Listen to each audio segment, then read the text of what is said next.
Hello, everyone. Thank you so much for joining us as we broadcast to you live from Secwepemc Ulu, the traditional and unceded territory of the Kamloops to Secwepemc. My name is Emily Hope. I'm the Education and Public Programs Director with the Kamloops Art Gallery. And here with me today are Craig Willms, Assistant Curator with the Kamloops Art Gallery, and Anyssa Fortie. You'll notice with Anissa's video, we've got two views for her. We have where you can see her talking, and then we've also got a view of her studio table where she'll be demonstrating some stuff for us. We have about 30 minutes planned for you today, and then we'll open up the conversation to your questions. Thanks to all of you who submitted questions with your registration. We've got those ready.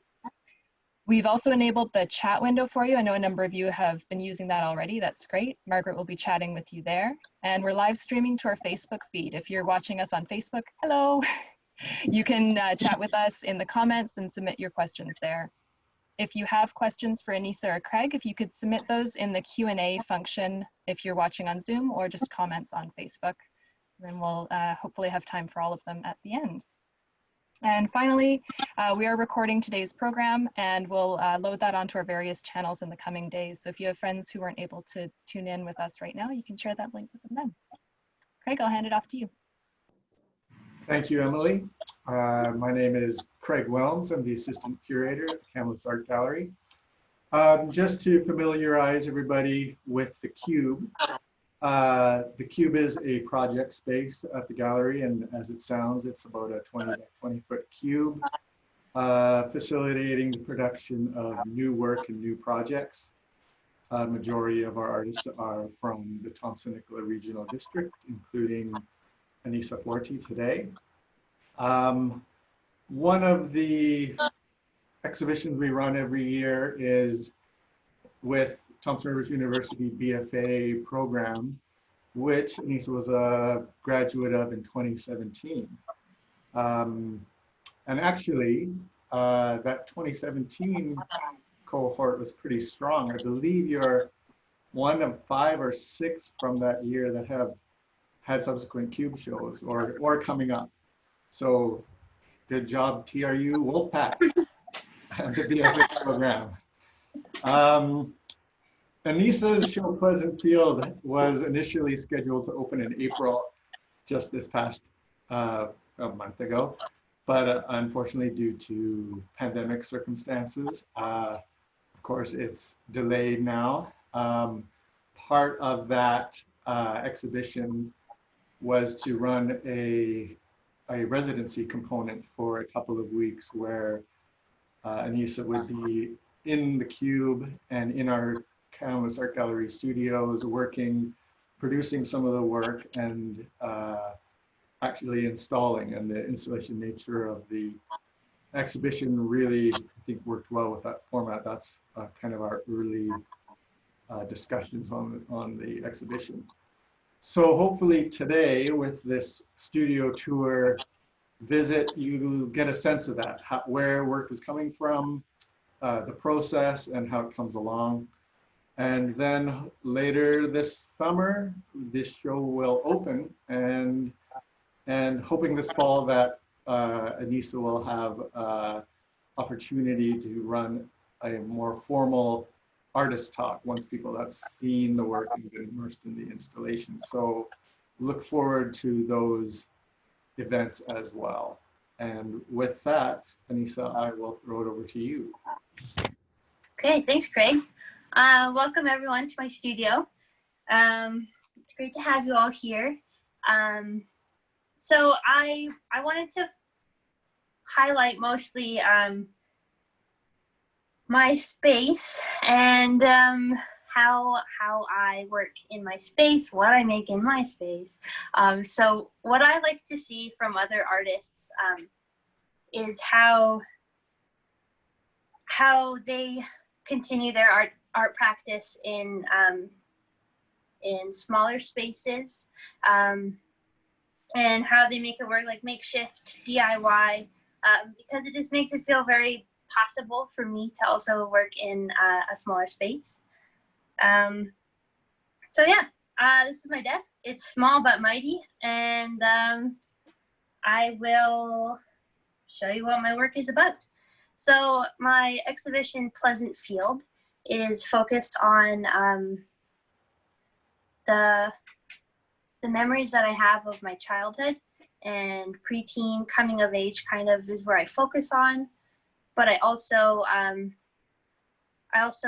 focus on some of the present.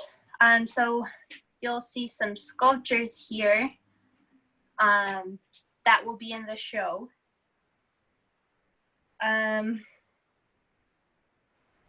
Yeah, so some of the sculptures that I make are anecdotal. Some of them are based on feelings. Some of them are plants. A lot of them are plants. I have a lot of my favorite memories are in nature, so I use a lot of that to represent those good memories that I have. This next sculpture coming up is a great example of an anecdotal piece. It's a 2x6 piece of wood. So I was at my grandparents' house in Nanaimo, and my grandpa was working out in the backyard, and I wanted to help him. But I don't think he needed my help. So he gave me a piece of wood and one of those hand crank like manual drills, and he told me to drill a hole in this piece of wood. So that's what I got to work on. Can you elaborate on what happened to that piece of wood after you finished drilling? You know what? That's something I can't remember. I think, so yeah, that's a great example of like a lot of the stuff that I remember. You know, I then examine it and I question like how memories warp or shift or abstract over time. So like through the re-remembering and through retelling different people of these memories I have, like how do they change over time? Do they simplify? Do they get more elaborate? Do I add on stuff? Like this piece of wood was essential to build his greenhouse. And he couldn't have built it without this hole. So it's obviously not true, but I mean, yeah, so I question how memories change over time and how I can represent those memories visually. Sorry, just to elaborate or give a little context to that, like the idea is to have this installation in the cube that kind of brings all these different memories together, like objects, landscape, places, events, memories. And these won't all tie together, but they'll all be present within this kind of, well, within the cube. That's right.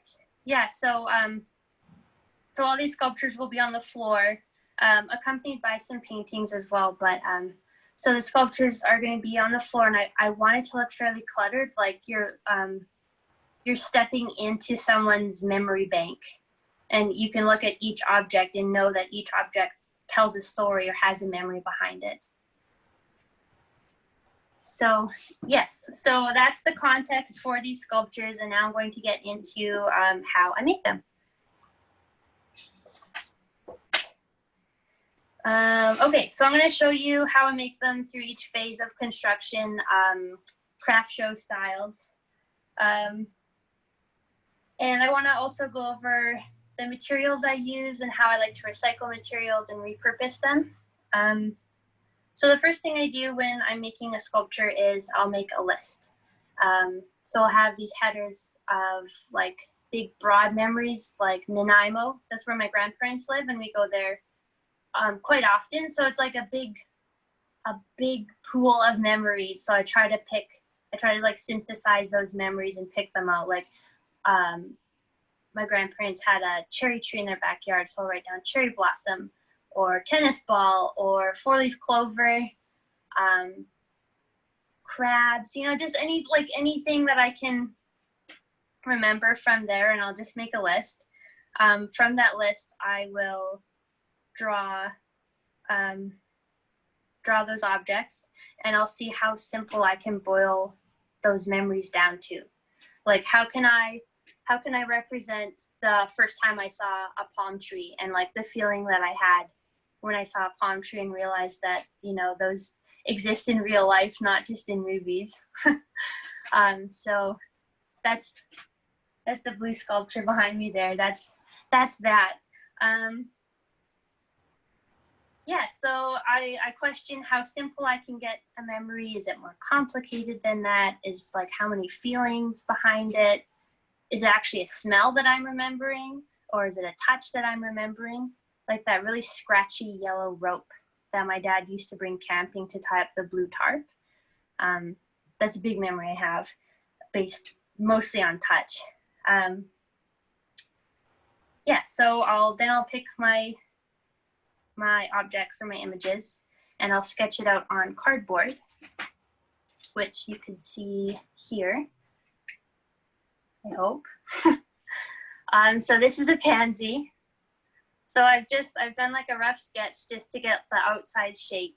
I'll cut it out, and then I'll trace it on to another piece of cardboard to make it a little bit thicker. Because I notice when you paper mache on like a single sheet of cardboard, it will warp, which sometimes I want, but often I don't. Then I'll cut some stands out. I hope that's conveying well. I'll cut some stands out so I can stand up properly like that. And then I'll tape it together using some vinyl. So the cardboard all comes from my partner's work. He works at the sign seller, and he brings home a lot of cardboard, and it's really fun to get to know all the different kinds of cardboards, which and to adapt the sculpture to the material. For example, this cactus here.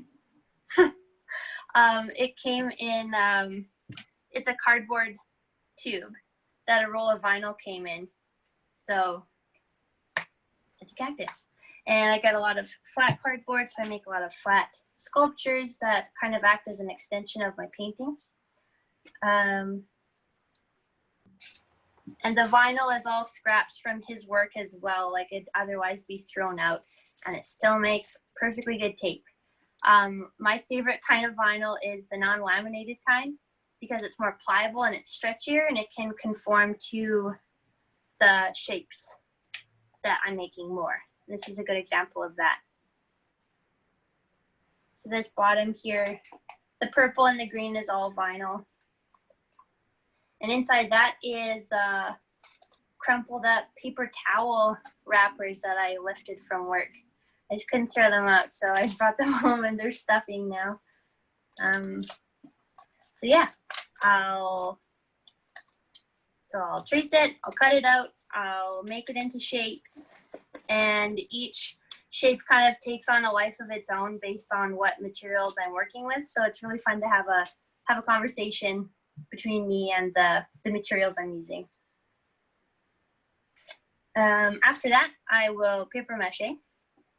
And apparently each artist has their own paper mache recipe, and mine's gonna blow your mind. It's just all-purpose flour and some water. And I will just dump it and mix it up, get rid of all the lumps, until it's a consistency that I feel is right for the job. So if I want it to warp a little bit and kind of take on a more organic shape, the moisture with the cardboard, I'll make it more watery. And the watery mixture is easier to get around the curves because it softens up the newspaper really well. And pastier is really good for making something sturdier and smoother. And I also use whole wheat flour if I want it to have a grittier texture. So that's what it will look like once I paper mache. This will be a record sleeve. So that's that step. That's my big secret recipe. You can go sell it now if you want. After I paper mâché and it's dry, I will prime the shape. So this is a candle. And it's primed just with some house paint that I used to paint my living room. It's left over. So, I mean, as you can tell by now, I like to reuse and repurpose objects and materials that I have and use up materials. So we had this lying around, so I used it. But I will say that I'll probably buy some more after I've used up this, because I find that the eggshell leaves a really good surface for the acrylic paint to sit on. It kind of seals it up and leaves a really nice matte surface to build up textures and layers, and really, yeah, I don't know, pushes the paint around nicely. So then that's the next step, is to paint the actual sculpture. And I'm using acrylic paint from the dollar store because that's what I have, and that's what I would like to use up. And it's, yeah, again, it's fun to kind of work with what you have, because yeah, like you have to kind of work with the material. The material doesn't just work for you. So it's been really fun and cool to kind of create, you know, based on what you have. Yes. And I think that's that for this. And just, I'll touch briefly on what it's like, because I'm sharing this studio space with my partner. And I wanted to give a glimpse into what it's like to share a space. And it's pretty awesome. It's, you know, you have someone to bounce ideas off of, or get critique, or shop their supplies. It's also horrible because, you know, who's messier? I think we're both winning. What we like to do is whoever has the show or a project coming up will kind of concede the rest of the space. Like, we each have a working table. His looks like mine. And then the rest of the room kind of goes to whoever is working on the upcoming space. So he just finished a project earlier in the year. And I think a few days after that, I moved all my cardboard in and took over the space. So there's a great give and take through that. And I think that's it for me on what I have to prepare. I could talk forever, but I won't. Can you say anything about, like, say, arriving at your construction methods? Like, I know some of these things are based on real object, or if you thought about embedding real object, or different sculptural methods that you perhaps played with to get to the kind of this method you have now?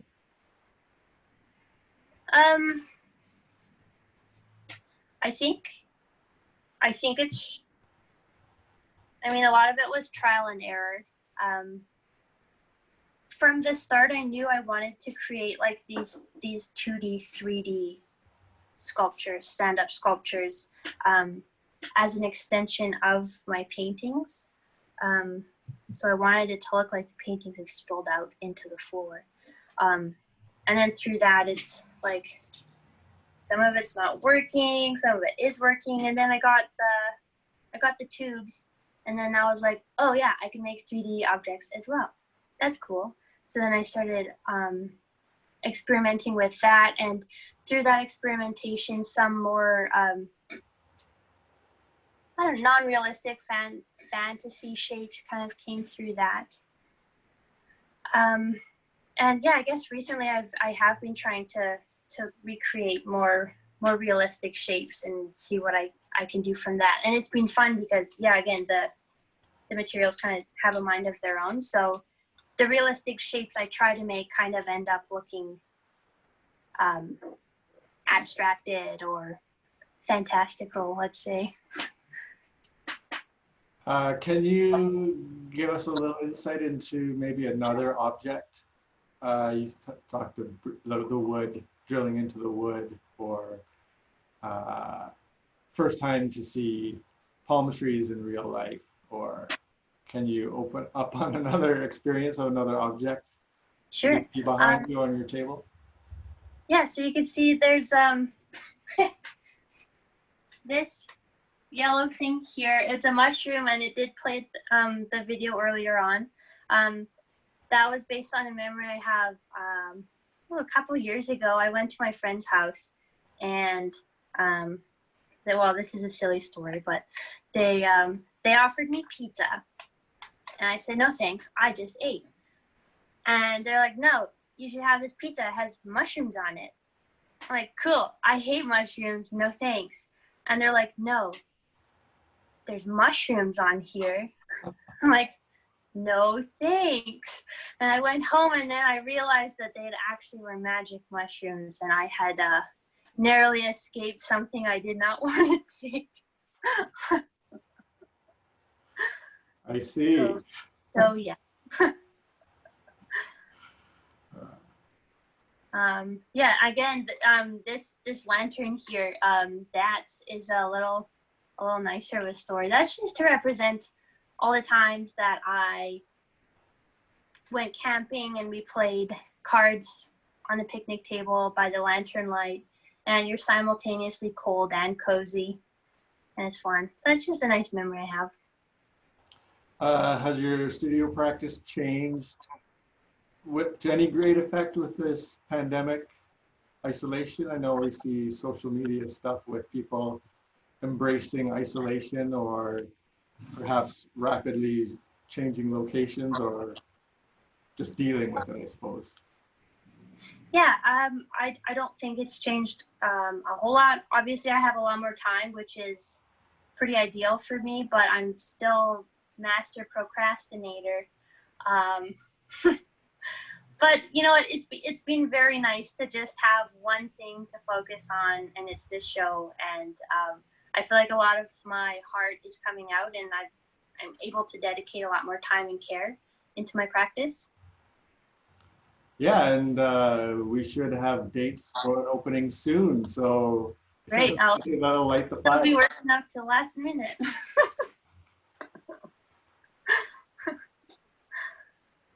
Do we want to open this up to questions at this point? So we have a number of questions that were submitted with registration, and then we've had a few come in since you started. So we'll see how many we can fit in. Cool.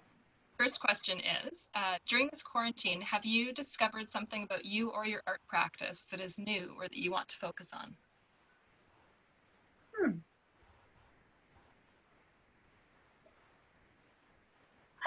Well, I don't know if this fits directly into my art practice or just my art way of living in general, but I've been doing a lot of embroidery, a lot of meditative embroidery. And that's been really great for helping me slow down and really focus on what I'm doing. So yeah, I think I take those values and like what I've learned and kind of practice through embroidery into the studio and working on these paper mâchés. It's very slow going with the paper mâché, so yeah. Definitely not a fast process. No. Good follow-up to that, but also just the next question on my list. What do you enjoy most about the papier mâché process? You know what? I actually don't like it sometimes. It's okay. I love it. I hate it. The qualities that I'm able to bring out in paper mâché, I think, lend themselves really well to the shapes that I create, the colors that I work with, and the content of my work. It is teaching me to be patient and slow down and just make the shapes. The green shape behind me and the palm tree has like a lot of contours and a lot of curves. So wrapping around to cover the shape is very, that's what I don't like about it. But again, it gives me the outcome that I want. So that's why I say thank you, paper mâché. Also on that same theme, is there anything about the history of papier mâché as a sculptural material that interests you, whether in contemporary art or earlier? That's a great question, and one that I would love to be able to answer with some more research behind it. However, what I know of paper mâché, as a craft material, and kids have always been drawn to paper mâché. That's what I like about it. I like that it's a craft material. I've always been interested in asking questions of art versus craft, and this is my small contribution to the ongoing conversation about it. That's great. Another participant says, I know that you practice zero waste sustainable lifestyle. How do you implement that into your art practice? Yeah, so as I've been kind of mentioning throughout my process, I work with stuff that otherwise would be thrown out, like the vinyl that would have been thrown out. I use it as tape. The paint that I find, the cardboard that would get recycled. Yeah, so I just use not reusable, recycled. Use recycled material as much as I can, and that's why my paper mâché mixture is just flour and water, so it's easier, and I don't have to buy glue and the packaging that comes with glue, etc., etc. That's great. Another follow-up question to that. Do you know, or could you put your finger on what precipitated your interest in working with recycled materials? I guess about a year or two ago, I became privy to the world of zero waste or making less waste, and it's something I feel very passionate about, and I've been educating myself a lot on less waste practices in the home, and it only makes sense to me that I carry that on with my art practice. Makes a lot of sense. I have two questions about your color choices. So I'll ask them to you at the same time, and you can kind of Sure. Answer as you choose. The first is, how would you describe your color sensibility? And the second is, what inspires the color palettes you use in your work? Oh boy. I first would like to say that my color choices are just like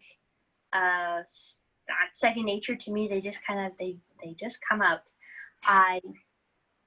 One of my priorities when I'm making work is that I want to bring positivity out into the world. I want my output to be positive. I want the viewers to feel positivity when they look at my art. So that translates to me colorful, bright colors. It's just what I do. Sorry.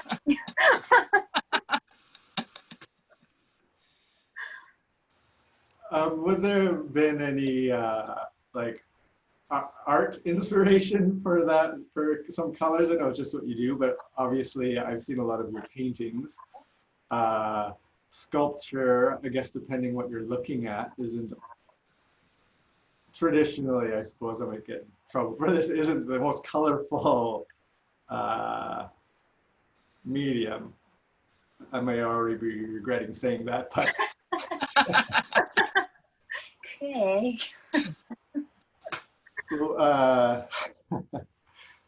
Can you point to anything like that, like an art influence on perhaps palette or something like that?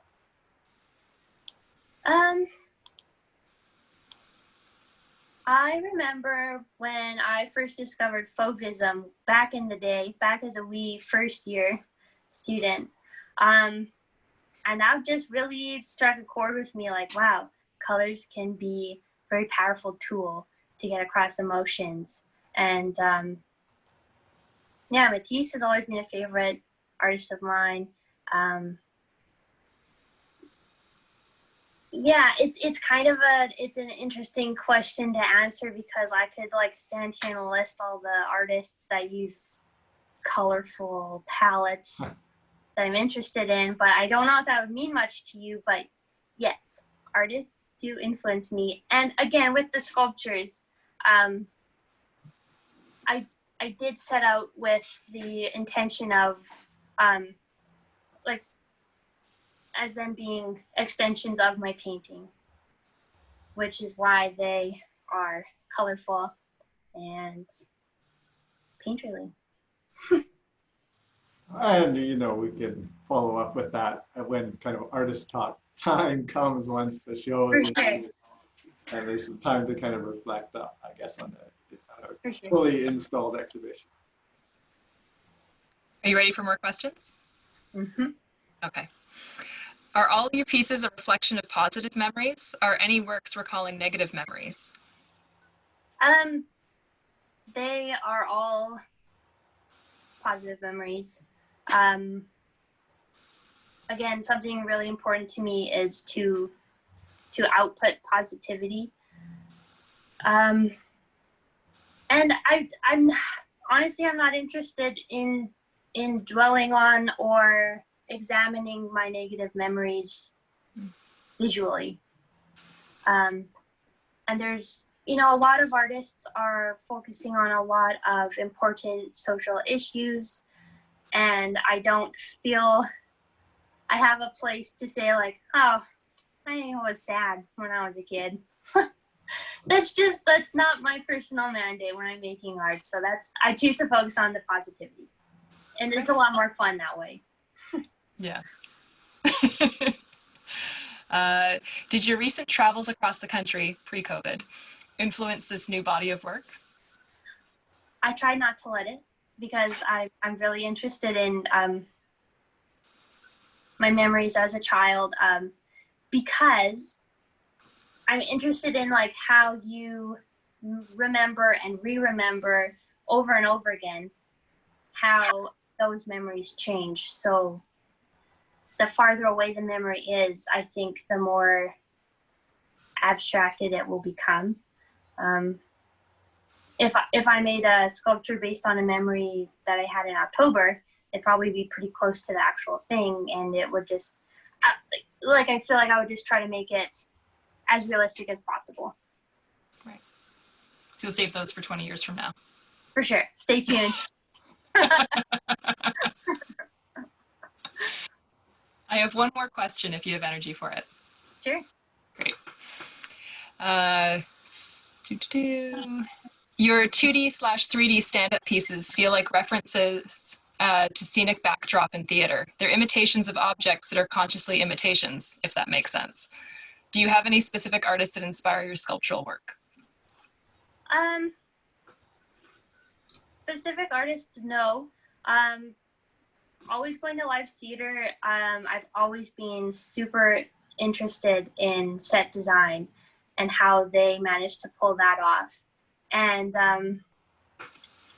going to Disneyland, the dark rides and how they have all the layers of different lighting and colors, and how they can create like such a long space in a short way by doing the 2D 3D effect.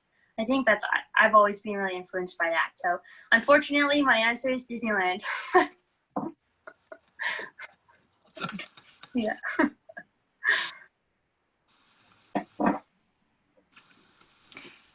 Well, that's the end of my list of questions. Craig, did you have any more? No, I think this has been great. Cool. Great. Thank you so much, Anyssa. Yeah, thanks for having me, and thanks for everyone for tuning in. For those of you who'd like to see more of Anyssa, we have Fortie's Art Corner coming up tomorrow at 7:30, where we get to hang out with Anyssa and her partner in their studio and share whatever you're working on. You can sign up for that on the CAG website, kag.bc.ca, or in our Instagram profile. Thanks, everyone. Super. Thank you.